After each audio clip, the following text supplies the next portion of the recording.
কারণ আপনারা জানেন আমাকে 42 দিন জেলে আমি অ্যারেস্ট ছিলাম, বিভিন্ন কোর্টে আমাকে তুলে নিয়ত মেডিকেল করার জন্য নির্দেশ দেওয়া হবে।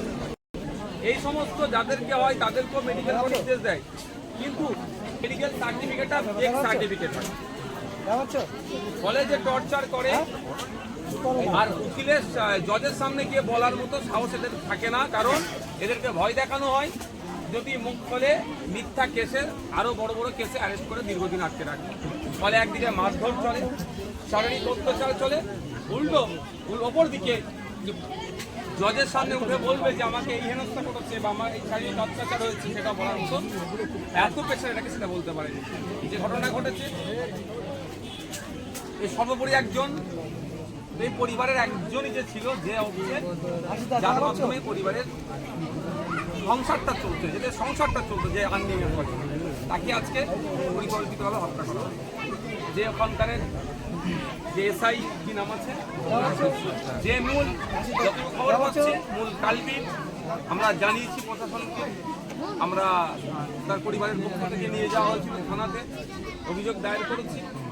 দেখবো আমরা কটা দিন অপেক্ষা করবো, যদি এফআইআর পুলিশের পক্ষ থেকে তাড়াতাড়ি স্টার্ট না করে, যদি এত কটা দিন অতিবাহিত হয়ে গেল এখনো পুলিশ এফআইআর স্টার্ট করেনি, মনে হচ্ছে যে না এই কেসটাকে ধামাচাপা দিয়ে ফেলে যাওয়া হচ্ছে, আমরা কোনোভাবেই নেবো না। আমরা প্রয়োজনে কোথায় কোথায় যেতে হবে, আইন আদালত তো অবশ্যই হবে, সাথে সাথে গণতান্ত্রিক প্রক্রিয়ায় আর কোন করা যায় সেগুলো কিন্তু আমরা আইনের সমর্থক হওয়াতেই আপনি মানুষের কাছে এসে ভুল স্বীকার করুন। আর যদি আপনার প্রশাসন মনে করে আপনাকে অন্য জায়গায় সরিয়ে দিয়েছে, তাহলে 2022 সালের ঘটনা মনে রাখবেন, আমতা থানার ওসির কথা মনে রাখবেন। আমরা ছেড়ে দেওয়ার পাত্র নই, আমরা ছেড়ে দেওয়ার পাত্র নই। কেননা আনিস খানকে 3 তলা ছাদের উপর থেকে ফেলে হত্যা করেছিল এই প্রশাসন। আজ একই কাণ্ড করলো, রাতে আবু সিদ্দিককে থানায় তুলে আনে, তার উপরে শারীরিক নির্যাতন, তার পেশাবের পায়খানার সেখানে কারেন্ট চার্জ দেয়। এই অপরাধ পুলিশ প্রশাসন একটা নিয়ে ছেলেকে চকর মারে, তার বাড়ির সন্তানের কথা, তার বাড়ির ভাইয়ের কথা এ চিন্তা করে না। এক টাকার গোলাম এই রাজদীপ সরকার, তুমি জানো আমার ভাইয়ের এই ঘর রাজপথে নিয়ে যাবো।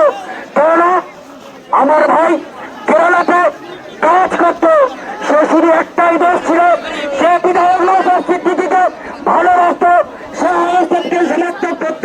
সেই কারণে তাকে শারীরিক নির্যাতন, তার উপরে বিধায়ক মারধর, তার কিডনিতে আঘাত, তার পিঠের চালকের আঘাত। এই রাজ্য সরকারের অপদস্থ পুলিশ, যে রাজ্য সরকার, যে মমতা ব্যানার্জি নিজেই মন্ত্রী, যদি পুলিশ মন্ত্রী এই রাজদীপ বাবু, আপনার বলেনি আপনি যেখানে যান না কেন আপনি ছাড় পাবেন না, আপনি ছাড় পাবেন না। কেননা আজকের যে ভাইটা আমাদের থেকে বিদায় নিয়েছে, আমাদের থেকে আর তার মুখে ইন্ডিয়ান সেকুলার ফ্রন্ট জিন্দাবাদ শুনবো না, নওশাদ সিদ্দিকী জিন্দাবাদ শুনবো না। সাধারণ মানুষের হয়ে কথা